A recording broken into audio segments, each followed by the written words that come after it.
यही कहूंगा कि हमें ये समझना चाहिए कि कोविड-19 इन्फेक्शन है, ज्यादातर ये एक मामूली इन्फेक्शन है। 85 टू 90% जो लोग हैं, इनमें ये एक आम बुखार, जुकाम, नजला, गले में खराश, बॉडी एक्स टाइप की इन्फेक्शन ही होती है। इसमें ना ऑक्सीजन की जरूरत पड़ती है, ना रेमडेसिविर की जरूरत पड़ती है, ना ज्यादा दवाइयों की जरूरत पड़ती है। बुखार की आप गोली लें, जुकाम नजले की दवाई लें, अपने घरेलू नुस्खे करें, भाप लें, योगा करें, इसी से आप ठीक हो जाएंगे। और आपको ना ऑक्सीजन घर में रखने की जरूरत है, ना रेमडेसिविर इंजेक्शन रखने की जरूरत है, और आप आराम से हफ्ते 10 दिन में ठीक हो जाएंगे। हाँ, 10 से 15% ऐसे लोग हैं जिनमें सीवियर इन्फेक्शन हो सकती है, और उन लोगों में ऑक्सीजन और दवाइयों की जरूरत पड़ सकती है, जिसमें स्टीरॉइड्स भी हैं, रेमडेसिविर भी है, कभी कभी हम प्लाज्मा भी देते हैं।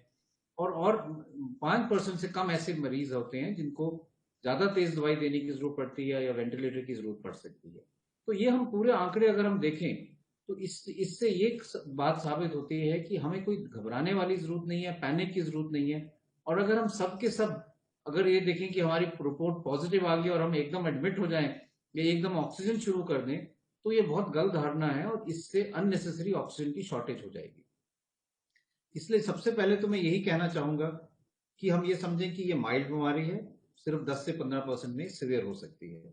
दूसरी चीज ये समझना चाहिए कि जो हम बात करते हैं इंजेक्शन की, रेमडेसिविर की, वो इंजेक्शन जो है, अगर हम डब्ल्यूएचओ की ट्रायल की बात करें, सॉलिडारिटी ट्रायल ने, वो एक नेगेटिव स्टडी थी। उस ट्रायल ने ये शो किया कि रेमडेसिविर से ना आपकी जान बचती है, ना आपकी हॉस्पिटल स्टे कम होती है। यूएस की एक स्टडी ने ये शो किया था कि अगर रेमडेसिविर हम मॉडरेट टू सीवियर पेशेंट में, मॉडरेट टू सीवियर, माइल्ड में किसी ने नहीं दिया है, मॉडरेट टू सीवियर में दें, तो हॉस्पिटल स्टे कुछ हद तक कम हो जाता है।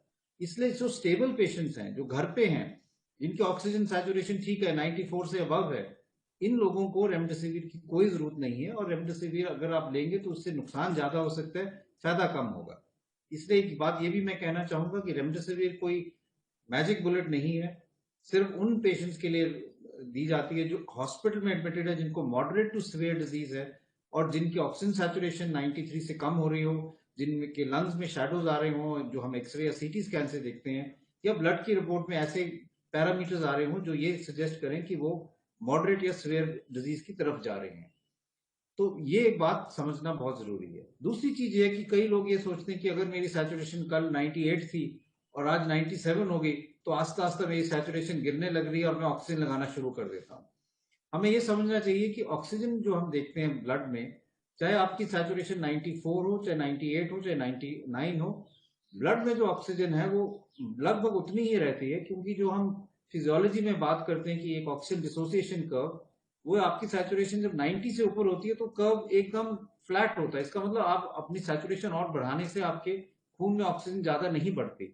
इसलिए अगर आपकी सैचुरेशन 95, 94, 97 है, ऑक्सीजन की कोई जरूरत नहीं है। अगर आपको लगे कि सांस की तकलीफ है, चेस्ट में कंस्ट्रिक्शन हो रही है, तो डीप ब्रीदिंग एक्सरसाइज करें, पेट के बल लेट सकते हैं, उससे भी आपकी सैचुरेशन बढ़ जाएगी। लेकिन ये पैनिक करने की कोई जरूरत नहीं है और एकदम ऑक्सीजन लगाने की जरूरत नहीं है। इससे आप ऑक्सीजन की जो सप्लाई है उसको कम करेंगे, और जब आपको ऑक्सीजन की जरूरत नहीं है और ऑक्सीजन आप लगाएंगे, तो किसी व्यक्ति जिसको ऑक्सीजन की जरूरत है, उसको आप ऑक्सीजन डिनाई कर रहे हो, और उसके लिए वो लाइफ सेविंग हो सकती है। तो इसलिए मैं ये भी कहना चाहूंगा कि ऑक्सीजन का मिसयूज ना करें, रेमडेसिविर का मिसयूज ना करें, पैनिक ना करें। मेजोरिटी ऑफ पेशेंट्स जो हैं, वो घर पे अपने आप को आइसोलेट करके ठीक हो सकते हैं, हॉस्पिटल आने की जरूरत नहीं है। अगर हम होम आइसोलेशन ठीक से करेंगे, अपने डॉक्टर से संपर्क करके अपने आप को मॉनिटर करेंगे, वार्निंग साइंस की तरफ ध्यान देंगे, तो हॉस्पिटल्स की भीड़ भी कम होगी। जिन लोगों को बेड की जरूरत है उनको बेड मिलेगा और उनकी पूरी तरह से इलाज हो पाएगा।